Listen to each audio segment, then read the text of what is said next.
So I, 32 female, am a stay-at-home mom to 5 kids, a young teen, a tween, a young grammar schooler and one older and one younger toddler. My friend, let's call her Stacey, 30 female, recently got married. About 6 months before the wedding, she asked me to make 75 cupcakes for her wedding. Baking is a hobby of mine and I've gotten very good at it. I agreed even though I wasn't part of the wedding party and was doing this as a friend. Stacey also had 5 other people helping make the food. Well, she called me 3 weeks before the wedding and asked me to make 1 hungry pan of baked beans. At this point, I'm still under the impression that it will be a small wedding, so I say sure. So fast forward to 1 week before the wedding and she calls me and tells me the guest list has grown slightly. She then told me she needed 3 huge pans of baked beans and wanted me to use a specific recipe instead of my own, and now needed 300 cupcakes instead of 75. Also, she wants me to use something other than box mix for the cupcakes, which I had planned to use since I'm buying all the ingredients for everything I'm making. She wants them to be homemade, including the frosting. They told me I was a lifesaver and ended the call before I had a chance to say anything.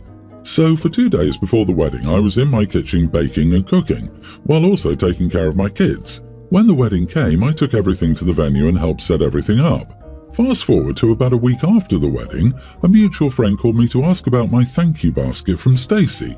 Come to find out, she sent everyone a thank you basket for helping with the wedding, including the other people who helped with making the food, except me. I called her and talked with her. I figured I needed to let her know I had not gotten mine. I know that sounds entitled, I just thought since everyone else had gotten one, maybe mine got lost. That's when she told me that she never sent me one because I'm a stay-at-home mom, so it was no big deal for me to help with stuff for the wedding, but everybody else had jobs, so it was an inconvenience for them to help, but not me. I told her that it was hard for me to help as well and to expect a bill in the mail from me, which I did.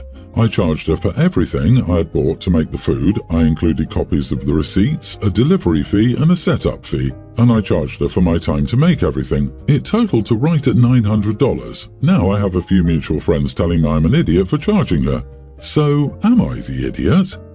She considered your time useless and didn't consider that you have to tend to your children while doing everything for her. It would be one thing to ask for help and show appreciation, but it's another to expect you to help regardless of any changes made and time spent. She doesn't see you as a friend anymore, she sees you as an endless resource. You are not the idiot. She took advantage of you, make sure she pays. If she doesn't, then take her to the small claims court. There's no way the bride will pay and there's no way OP can make her. She agreed to it verbally. No exchange of money, even for materials, was ever discussed. Her friend is a jerk, but a court wouldn't say that any money was owed. This sucks for OP since this was super unreasonable, and then the friend was incredibly rude, but the court would be more likely to view this as a free favor or even gift than any sort of job. This can't be real. You made 300 cupcakes from scratch for a wedding you weren't even in, plus baked beans? You might be an idiot yourself for not having a backbone. Jesus, honestly, I don't understand why you ever complied with these unreasonable requests. Do you often have trouble saying no? You should take some self-accountability for that and learn from it. I disagree. Even if the original free offer was free, that was for 75 cupcakes, not 300 cupcakes and 3 big pots. I also don't think there's anything wrong if OP would have been willing to cater the wedding for some appreciation. OP, make her pay socially then. Tell others how much of a user she is and her opinions on stay-at-home moms. I'm so sick of these entitled brides and grooms thinking everyone else is supposed to fund their weddings and lifestyles. How dare she think that because you're at home you don't work hard? Why do you pay thousands of dollars for daycare if looking after kids is a big nothing? At the very least, she could have sent you a thank you for your effort instead of insulting you. She deserves that bill, and she knows it. My husband and I have been married for 7 years and we have 3 children together. Our oldest is our son Jamie, then we have our daughter Casey, and then our youngest is our son Riley. My husband is a fantastic parent, and one of the things I've always appreciated is the fact we're on the same page when it comes to parenting.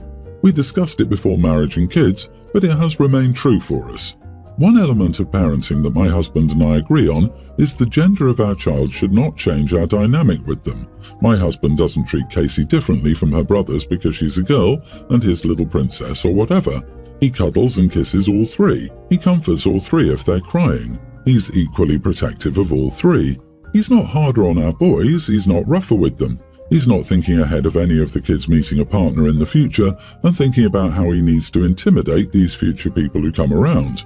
Not for our boys and not for our girls either. There's no difference at all. It's the same for me with my kids, but his family finds it strange. He stood up for himself and limited contact with them over it. But it was his sister who came and asked me how I could let it happen and how I didn't find it weird and creepy that he was treating the boys like girls. She said it's so strange and that I never blink at it, which is even more weird to her. She said she couldn't imagine our boys growing up and my husband giving them hugs and kisses like he would our daughter. She said it's so uncomfortable and creepy. I pointed out I'm the same with all three, and she said that's different. She called it weird and creepy again and said my husband's parenting is just weird and creepy. I told her I wanted him to be kind and loving to all our kids. She brushed me off, and that's when I said that she might find my husband's parenting weird and creepy, but I find hers weird and sad. It is weird that the gender of the child dictates how a male parent should treat them, and sad for the children who will grow up with that treatment. I told her I would never be able to see parenting the way she does. She didn't take what I said well, which, of course, and my husband decided after this to go no contact with his family because they all said I was awful for insulting them, which is how they took what I said. But I just wonder if I should have kept it in and gone no contact without a retort back to sister-in-law, and if I'm the idiot. And this, ladies and gentlemen, is why so many men grow up feeling like affection and communication are wrong, and they are feminine if they dare show a glimmer of perceived weakness. Imagine growing up watching your sister getting showered in love and affection and you on the receiving end of tough love. It causes a child to grow up questioning their existence. Why don't they receive love where others in the same nest don't? They aren't able to understand the complex and backward reasoning of adults as to why this happens. The child simply turns inwards, made to believe that this is the norm, and so the cycle continues. Completely agree. How can a parent look at their toddler boy and think, he doesn't need cuddles and hugs and kisses? I swear some people give more affection to their cats and dogs than they do to their sons. I was just explaining toxic masculinity to my kiddos, pre-tween male and tween female, and how it literally hurts everybody. My daughter is already dealing with boys in her class who only know how to express anger or pride, and my son is extremely confused at why all the little girls in his class flock to him. I can't just tell him it's because the other boys are tiny hooligans who think playing with girls involves shoving them around and making them upset. And that so-called traditional gender role BS is just that, BS. For some context, I work part-time and make around $2,000 a month since the rest of my expenses are taken care of, and I want some spending money that no one else can tell me what to do with. So, about a year ago, a girl I hooked up with a couple of times got pregnant, and she decided to keep the kid even though I wanted her to do otherwise, but it is what it is. When we went to court to get custody, I decided to give up full custody because I wasn't ready to be a dad so early on, and I got ordered to pay $400 a month of child support. I've paid the money on time every month. So, recently she asked me to go find a better job so I could help support the kid more, and I told her I had no reason to get a better job since I already have everything I want and don't feel like getting a more difficult job so that I can help her out. She yelled at me for being a crappy father, which is fair, but I never wanted to be a father in general, and she's the one who wanted to keep the kid. So, I don't think I should give up my lifestyle just to help with the kid I didn't want. Edit, my dad owns the building I live in, and I have a credit card that he pays off the $1,600. My salary is purely fun money, so I don't have to let him know about my sketchier purchases. Also, I'm getting my master's currently. You earn $2,000. Dad gives you $1,600. That's $3,600 of effective income. The court could, and probably would, recalculate child support based on $3,600 of monthly income if the court was aware of the situation. Since you pay $400 on a reported $2,000 of income, that's 20% of income.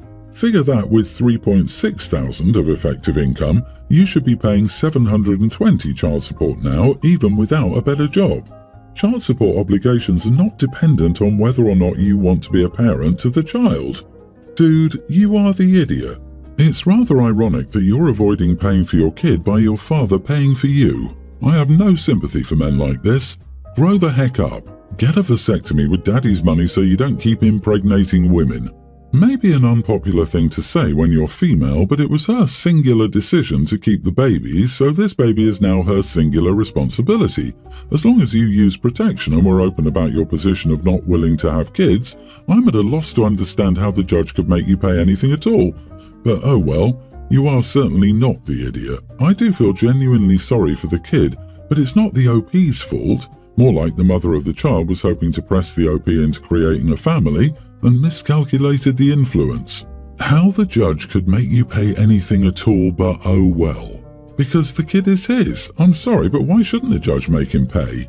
He made the conscious decision to have intimacy knowing a baby could be born out of it. A woman gets the final say in childbirth because the pregnancy affects her health, sometimes long-term or death. How long is daddy willing to pay your expenses? For the next 18 years? You only gave up custody and not your paternal rights. As soon as you get a real job, the payments will be adjusted, so unless you're going to pay under the table or be unemployed, you will still owe child support. And at some point, the child might come looking for you. Better work on what you will say to them. My fiancée Lyric and I have been together for 5 years now, and I proposed to her recently. Her family was super happy for us, but mine was less so. My siblings were fine, though they all think I'm too young to get engaged. I'm 23. My parents are where the problem arises. They were always a little surprised that my fiancée's name is Lyric. When they first met her, they asked her what her real name was. They dropped it, but I could tell there was a what the heck going on in their heads. I told them they had such a strong reaction. They said they'd never met someone with the name before. I pointed out that they had, just one person, but still. They were never outright rude to her though, so I kept an eye on things between them. She didn't feel like they were weird with her or rude, and I checked in with her when we were around my family, just to be sure. It was when we announced the engagement that my parents told me I couldn't possibly marry someone named Lyric, and what would people think about me being married to one of those people who was given a ridiculous name by her parents and who chose to keep it as an adult instead of changing it to an actual name, versus something her parents decided would make her cool and stand out. They said this is the real world and people named Lyric, Ryder, Jaden, Sky, Meadow, Rosie, Indy, Katniss, Khaleesi, Brinley, Honey, etc. are the kind of people who get passed up for jobs and mocked behind their backs and pitied for sticking with something their parents saddled them with. They told me they didn't want me to marry someone named Lyric, and I could find a respectable person who was not white trailer trash and out to be an embarrassment to herself by proudly holding on to a name like Lyric. I told my parents they were wrong to say that, and I would not let them just insult Lyric like that without consequence. They said it's her parents they feel more disgusted by, but clearly she's been a bad influence. And what about my future kids with Lyric? Are they supposed to accept having a little apple, zoo and Ireland running around? They said they could not honestly accept a Lyric into the family. I told them they were being so judgmental and harsh on Lyric and her parents, and the parents who use names they don't like in general when they are the people who create problems in the first place. I said it was disgusting that they were being so awful about this, and to imply that Lyric isn't good enough because of her name shows how nasty and judgmental they are. I told them they should look at themselves before judging others like that. I told them it was them I was embarrassed by, not Lyric. I also told them not to worry about welcoming Lyric into the family because we wouldn't want to be a part of their family. I walked away from them at that point and I blocked them. They got to my siblings who said I should never have insulted our parents and I should be grown enough to handle an argument better. Am I the idiot?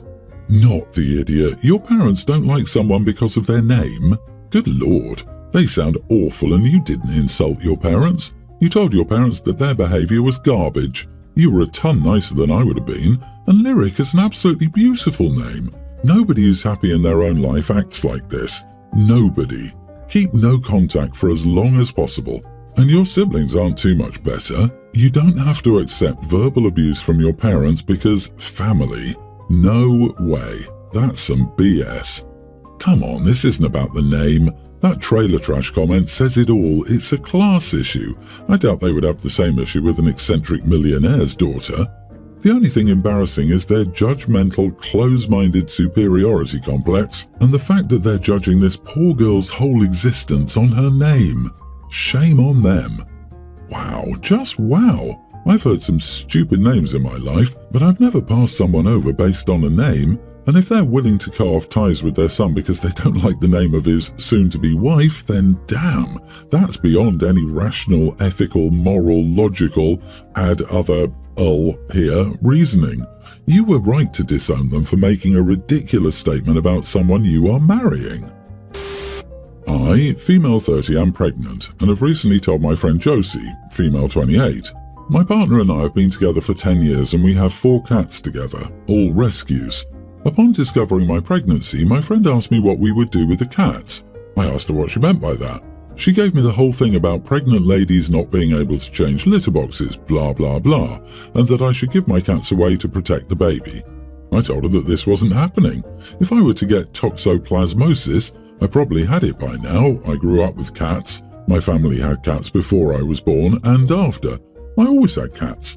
And besides, gloves exist, and washing hands, and my partner can change the litter box anyway.